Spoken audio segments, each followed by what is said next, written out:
इस वक्त की बड़ी खबर आपको बता दें, अमित शाह से मिलने पहुंचे भूपेंद्र चौधरी। आज सुबह पीएम मोदी से की थी मुलाकात। भूपेंद्र चौधरी ने अध्यक्ष पद से मुक्त होने की जताई इच्छा। भूपेंद्र चौधरी ने ली खराब प्रदर्शन की जिम्मेदारी। जेपी नड्डा से मुलाकात के बाद जाहिर की मंशा।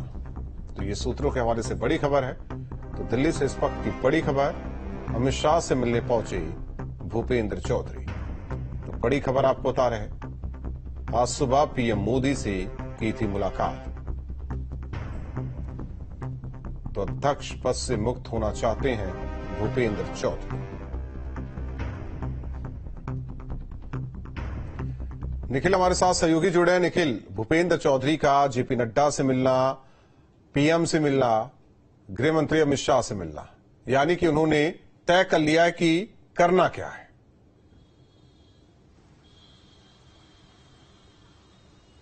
देखिए, एक बात बहुत साफ है कि भूपेंद्र चौधरी भारतीय जनता पार्टी के प्रदेश अध्यक्ष हैं और आने वाले समय तक वो कुछ समय तक प्रदेश अध्यक्ष रहेंगे। जहां तक भूपेंद्र चौधरी की मुलाकात का दौर है, मुलाकात लगातार उनकी पार्टी के शीर्ष नेताओं से हो रही है। दो अहम विषय हैं। एक तो जो पार्टी की कार्यसमिति की बैठक हुई थी, उसमें जो मंथन हुआ था, उसको लेकर तब पार्टी के तमाम जो वरिष्ठ नेता हैं उनके साथ उसके जो तमाम जो पहलू निकल कर आए थे उस पर चर्चा। दूसरा, 10 सीटों पर उत्तर प्रदेश में विधानसभा चुनाव होने हैं, विधानसभा के उपचुनाव होने हैं और ये सीटें भारतीय जनता पार्टी के लिए नाक की लड़ाई है।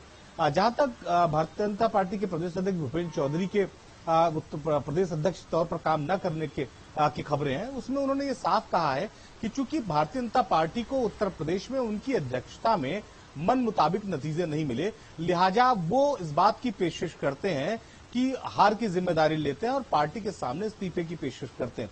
कोई भी प्रदेश अध्यक्ष जब भी इस तरह के नतीजे आते, वो किसी भी दल का हो, तो जब भी जो अनुमान के मुताबिक परिणाम नहीं आते, तो इस तरह की पेशकश प्रदेश अध्यक्ष की तरफ से की जाती है। लेकिन एक बात साफ है कि अभी लंबे समय तक वो प्रदेश अध्यक्ष बने रहेंगे। दूसरा महत्वपूर्ण बिंदु जिसको लेकर चर्चा हो रही है, वो है 10 सीटें जिस पर उपचुनाव होना है।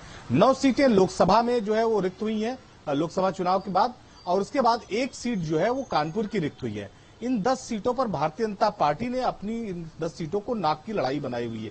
क्योंकि लोकसभा में अपेक्षाकृत परिणाम नहीं मिले, लिहाजा भारतीय जनता पार्टी चाहती है कि इन 10 सीटों पर भारतीय जनता पार्टी इतना बेहतर परफॉर्म करे कि जो पिछले लोकसभा चुनाव में कम से कम भारतीय जनता पार्टी को जो नतीजे आए थे वो कलंक धुल सके। शायद यही वजह है कि एक तरफ जहां प्रदेश अध्यक्ष तमाम पार्टी के शीर्ष नेताओं के साथ मुलाकात कर रहे हैं, मंथन कर रहे हैं, तो वहीं दूसरी तरफ आप देखिए, मुख्यमंत्री योगी आदित्यनाथ ने अपने आवास पर मंत्रियों के साथ बैठक की। 30 मंत्रियों को उन्होंने अपने आवास पर बुलाया था और ये सभी वो मंत्री हैं जिनको 10 सीटों का प्रभारी बनाया गया।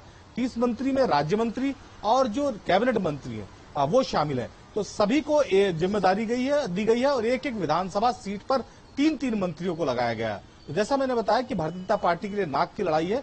हालांकि इस दौरान भूपेंद्र चौधरी ने जरूर कहा है कि वो काम जिन्होंने किया उस हिसाब से नतीजे नहीं आए, अगर पार्टी चाहती है तो किसी और को मौका दे सकती जी। लेकिन दूसरी ओर निखिल, देखिए जो चीजें चल रही, जो कवायद है बीजेपी की तरफ से या उनके नेताओं की तरफ से, ऐसे में विपक्ष को बैठे बिठाए एक मुद्दा मिल गया है, बयानबाजी भी हो रही है।